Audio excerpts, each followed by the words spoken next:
बिस्मिल्लाहिर्रहमानिर्रहीम रब्बिश रह ली सदरी व यस्सिर ली अमरी वहलुल उक़दतम मिन लिसानी यफ़क़हू क़ौली। दास्तान हज़रत इब्राहीम अलैहिस्सलाम तेज़ी से अपने मराहिल तय करते जा रही है। कल दास्तान एक नए मरहले में दाखिल हो गई, आज उस नए मरहले को ही आगे बढ़ाते हैं। पिछली सारी डिटेल्स को छोड़ते हुए किस्सा मुख्तसर है कि अल्लाह ताला ने इब्राहीम अलैहिस्सलाम इस्माईल अलैहिस्सलाम से बहुत सारे काम लिए। आखिरी जो मामला हमने डिस्कस किया वो ये कि वो काबा जो हम सब का दिल है, हम सब की जान है, हमारी शान है, मुसलमानों की आन है, अल्लाह ताला ने उस काबे की तामीर का काम भी इस बाप बेटे से लिया। पहले भी आदम अलैहिस्सलाम के ज़माने में भी था, पहले भी तामीर हुई, लेकिन फिर तामीर नौ जो दोबारा बुनियादें उठाई वो इब्राहीम अलैहिस्सलाम और इस्माईल अलैहिस्सलाम से अल्लाह ताला ने ये काम भी लिया। और हमने ये भी कहा कि इससे पहले भी तामीर काबा हुई है, लेकिन ये तामीर काबा कई हवालों से बहुत मुख्तलिफ रही। वो मुख्तलिफ हवाले क्या क्या रहे वो आपकी खिदमत में अर्ज करते हैं। और कल जहां दास्तान छोड़ी थी वो भी अल्लाह के हुक्म से इब्राहीम अलैहिस्सलाम और इस्माईल अलैहिस्सलाम ने काबा तामीर किया। जिस पत्थर पर खड़े होकर तामीर किया वो पत्थर आज तक महफूज है, वो पत्थर आज तक रोजाना लाखों लोग देखते हैं, बजरिया सैटेलाइट तो करोड़ों लोग देखते हैं रोजाना। वो ये पत्थर है, वो है मकाम इब्राहीम, हम उसे कहते हैं। आज भी मकाम इब्राहीम तमाम मुसलमानों की जान है।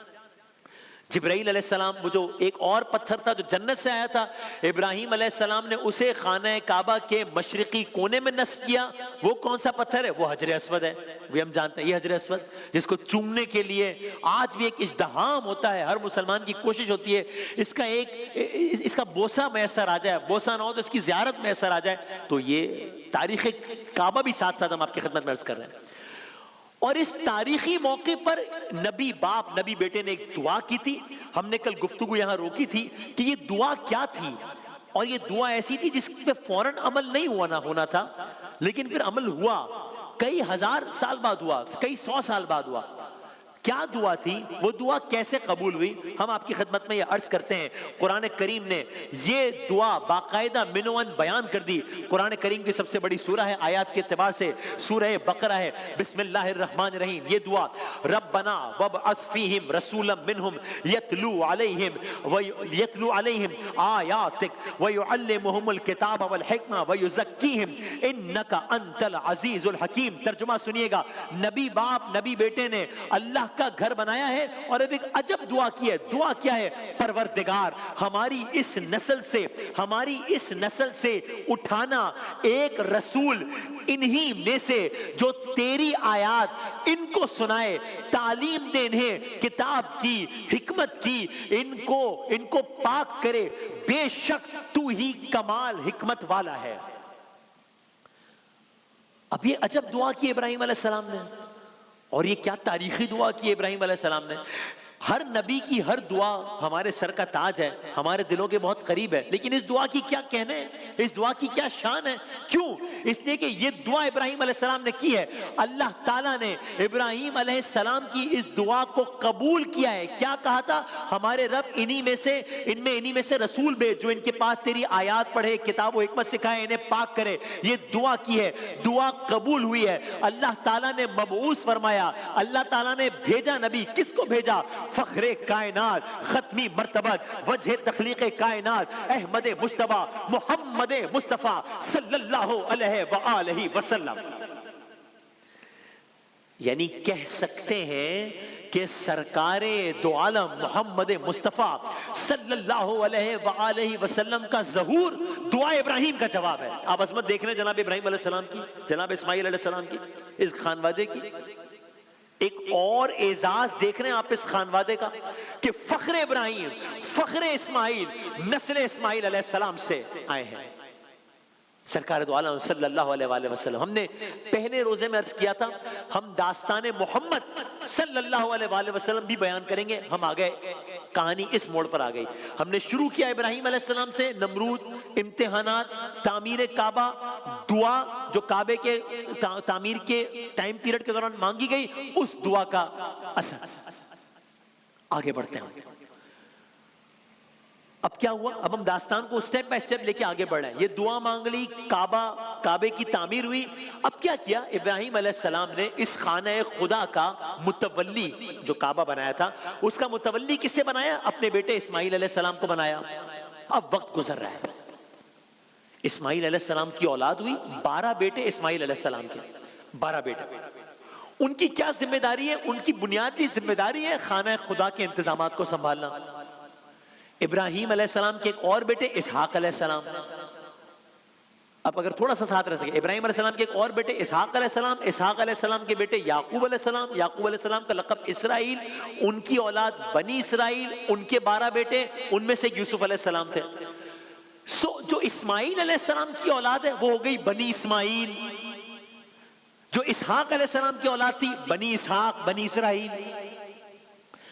अब इस्माइल अलैहिस्सलाम के जो 12 बेटे थे उनकी नस्ल अरब में ही फैलना शुरू हो गई। तो अब काबा बन गया है, काबे की तामीर हो गई है, ये काबे के मुतवल्ली है, इनके यहाँ औलाद दर औलाद हो रही है और वो खाना काबा के मुतवल्ली के फराइज भी अंजाम दे रहे हैं। और अब इनके 12 बेटों की नस्ल भी अरब में फैलना, दास्तान काबा भी आगे बढ़े है साथ साथ। इसीलिए इस्माइल अलैहिस्सलाम को अबुल अरब भी कहते हैं। अबुल अरब, वो अबुल अंबिया, ये अबुल अरब, अरबों का बाप। बनी इस्माइल खाना काबा के अतराफ में ही रहते हैं। यहां तक के बाज रिवायत ये बताती हैं कि खाना काबा के साथ जो हतीम है, जो एक सेमी सर्कल हम देखते हैं, जिसके बारे में ये भी कहा जाता है कि ये दरअसल काबे का ही हिस्सा है, जो बाद में तामीर हुई, उसमें बावजूद हतीम को वो काबे में वो ना लिया जा सका, उसकी अपनी डिटेल्स है। हम आपको वो मंजर भी दिखाते हैं हतीम का। ये जो हतीम, ये सेमी सर्कल जो है, तो ये भी उलमा बताते हैं कि ये जो हतीम है, ये जो सेमी सर्कल है, ये इसी में हजरत इस्माइल अलैहिस्सलाम और इसी में उनकी वालिदा जनाब हाजरा मदफून है, यहां इस हतीम में। अब यही बनी इस्माइल का मस्कन है। अब वक्त, हम दास्तान को तेजी से आगे बढ़ाते हैं। जमाने ने करवट ली, वक्त आगे बढ़ता गया, दिन हफ्तों में बदलते गए, हफ्ते महीनों में बदलते गए, महीने सालों में बदलते गए, साल दिहाइयों में बदलते गए, दिहाइयां सदियों में बदलती गई। खाना काबा में जो बुनियाद रखी है इब्राहीम अलैहिस्सलाम ने, अब अल्लाह ताला की इबादत की जा रही है। सिलसिला चल रहा है, चल रहा है, चल रहा है, यहां तक के दास्तान का एक और मोड़। अब एक बदबख्त आया है, एक शख्स आया है, उसने बड़ी जुर्रत की है, बड़ी गुस्ताखी की है। क्या किया? उस बदबख्त ने खाना खुदा में खुदा की इबादत के इस काम में रुकावट डालने की कोशिश की है। क्या मतलब? ये तो है ही अल्लाह का घर, तो इसमें और क्या हो सकता है? ये एक शख्स है, इसने इस पाक सिलसिले को रोकने की नजिस कोशिश की है। ये कौन है? इसने क्या किया है? ये कामयाब हुआ है अपने मकसद में, यानी आज अर्ज करते हैं आपकी खिदमत में। इसके लिए आप सुनिए, सरकार दो आलम सल्लल्लाहु अलैहि वसल्लम मेराज के मौके पर है। कहा मुझे जहन्नुम का नजारा कराया, मुशाहिदात मेराज कहते हैं, ऑब्जर्वेशंस ऑफ मेराज। कहा मुझे मेराज के मौके पर जहन्नुम का जब नजारा करवाया गया, मैंने बहुत से जहन्नुमियों को मुख्तलिफ अजाबों में घिरा हुआ देखा। मैंने एक बदबख्त को अजाब में देखा। मैंने पूछा ये कौन है? कहा अमर बिन लुही नाम है इसका, अमर। इसने क्या किया? बड़ा सख्त अजाब हो रहा है। क्या किया इसने? ये वो शख्स है, बताया गया, ये वो शख्स है जिसने खाने खुदा में खुदा की इबादत रोकने और खाने खुदा में बुतों की इबादत शुरू करने की नापाक हरकत की कोशिश की थी, और ये हरकत की थी इसने, अमर बिन लुही। जरा साथ रहिएगा, ये हम टाइम लाइन को तेजी से आगे बढ़ा रहे हैं। ये एक ताजिर है, ये मुख्तलिफ इलाकों में सफर करता था। इसने मुख्तलिफ इलाकों में देखा कि कबीलों में कोई ना कोई, हर कबीले में कोई ना कोई बुत होता है जिससे वहां के लोग अपनी मजहबी वाबस्तगी रखते हैं, तो अपनी हाजतें पूरी करवाने के लिए उनकी इबादत करते हैं। साथ ही उन बुतों पर चढ़ावे होते हैं, नजराने पेश करते हैं। तो ये मजहबी जरूरियात भी पूरी करते हैं, साथ साथ मुआशी मामला भी चलते रहते हैं, मुआशे वाले से भी फायदेमंद है।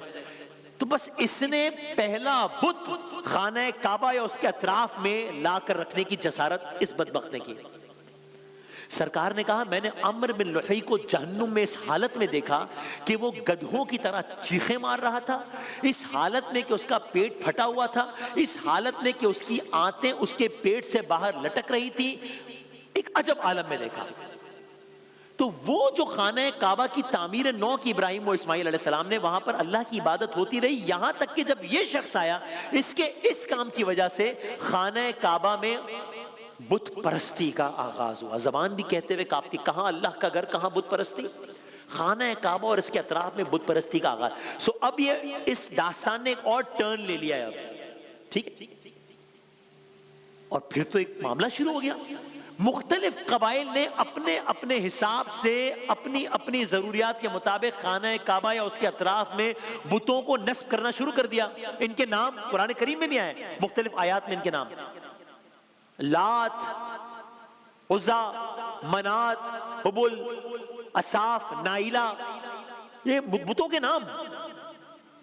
कोई खाना काबा में नस्ब है, उसके अतराफ में नस्ब है, कुछ बुत कबाइल ने अपने यहां नस्ब कर लिए हैं। बुतों का दायरा बढ़ता चला जा रहा है। खाना खुदा में हर घर में बुतों ने डेरे बना लिए हैं। आप मामलात की खराबी का अंदाजा इससे लगाएं कि खाना काबा के साथ ही सफा मरवा के करीब उसी इलाके में दो बुत थे। असाफ एक मर्द का बुत था, नाइला एक औरत का बुत था। मशहूर इनके बारे में यह था कि ये हकीकी इंसान थे। खाना काबा या उसके अतराफ में बदकारी के मुर्तकिब हुए, जिसकी वजह से उन्हें पत्थर का बना दिया गया। तो मोहब्बत करने वाले उनकी पूजा करने लगे और उनके बुत बनाकर सफा और मरवा और इस इलाके में लाके रख दिया। सो कहां खाना काबा का वो मंजर जो इब्राहिम और इस्माइल अलैहिस्सलाम ने पैदा किया, कहां खाना खुदा का ये मंजर है। अब ये जो मंजर है, नया मंजर है खाना खुदा का, ये कब तक जारी रहेगा, ये कब खत्म होगा, ये कैसे खत्म होगा, इसे कौन खत्म करेगा? कलर्स करेंगे इंशाअल्लाह।